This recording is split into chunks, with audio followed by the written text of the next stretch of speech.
Assalamualaikum warahmatullahi wabarakatuh. Salam guru penggerak. Semoga kita tetap semangat semua. Saya atas nama Suardi S, calon guru penggerak angkatan 7, asal dari Kabupaten Goa.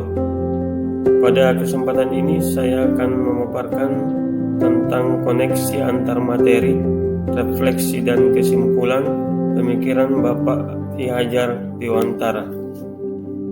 Sebelum mempelajari konsep pemikiran Bapak Ki Hajar Dewantara terkait dengan pendidikan, dalam melakukan pembelajaran di kelas, saya lebih sering menggunakan pembelajaran yang berpusat pada guru atau yang dikenal dengan teacher center. Saya lebih banyak memaparkan materi dengan metode ceramah untuk mencapai target kurikulum yang diharapkan, sehingga pelaksanaan pembelajaran yang terkesan membosankan untuk siswa dan tidak terciptanya pembelajaran yang menyenangkan. Dalam pembelajaran di kelas, saya juga jarang melakukan refleksi pembelajaran sehingga tidak dapat mengetahui keberhasilan pembelajaran yang saya laksanakan. Dalam melakukan pembelajaran di kelas, saya sering memaksakan kehendak bahwa semua siswa harus memahami semua materi yang saya ajarkan, tanpa memperhatikan kemampuan dan minat siswa. Hal ini yang menyebabkan siswa belajar dengan perasaan tertekan.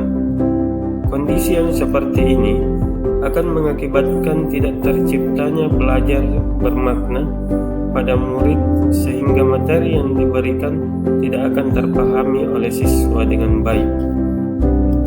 Saya juga selalu beranggapan bahwa keberhasilan seorang siswa dapat dilihat dari hasil nilai yang diperoleh tanpa melihat proses belajarnya, sehingga selalu berpikiran bahwa yang mendapat nilai yang tinggi itu adalah anak yang pintar dan meremehkan anak yang mendapatkan nilai yang rendah.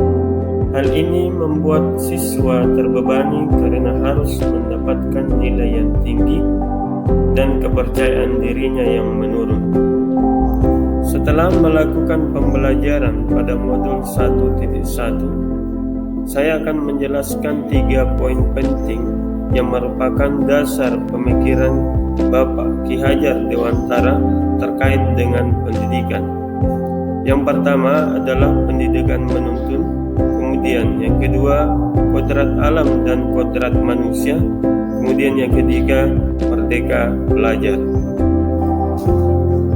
Saya menyadari bahwa kita sebagai seorang pendidik harus hadir sebagai penuntun buat anak didik kita, dan kita tidak boleh memaksakan untuk harus memahami semua materi yang kita berikan tanpa memperhatikan kemampuan bakat dan minat mereka.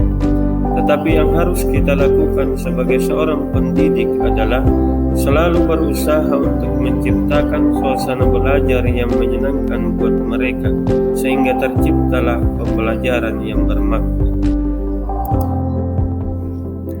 Setelah mempelajari pemikiran Ki Hajar Dewantara, saya yakin bahwa setiap anak mempunyai keunikan masing-masing.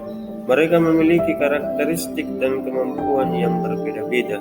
Oleh karena itu, kita sebagai pendidik harus mampu memberikan kepercayaan, arahan, dan menggali lebih jauh sehingga potensi yang dimiliki oleh anak dapat muncul dan memperoleh kebahagiaan yang setinggi-tingginya. Memerdekakan siswa dalam proses pembelajaran akan membuat siswa belajar tanpa tekanan, sesuai dengan karakteristik dan kemampuan anak. Ki Hajar Dewantara melarang adanya paksaan kepada anak didik karena akan mematikan jiwa merdeka serta kreativitasnya. Merdeka belajar memberikan kebebasan bagi guru dan siswa untuk menerapkan sistem pembelajaran yang efektif dan menyenangkan, sehingga nantinya akan turut meningkatkan kualitas peserta didik. Adapun penerapan untuk mewujudkan pemikiran Bapak Ki Hajar Dewantara diantaranya adalah: yang pertama, merancang pembelajaran yang berpusat pada siswa dan menyenangkan. Yang kedua, berusaha menjadi teladan yang baik bagi siswa. Yang ketiga, mengembangkan potensi dan kreativitas siswa sesuai dengan bakat dan minatnya. Bapak Ibu yang saya hormati, mari kita terus bergerak untuk mewujudkan profil pelajar Pancasila. Wassalamualaikum warahmatullahi wabarakatuh.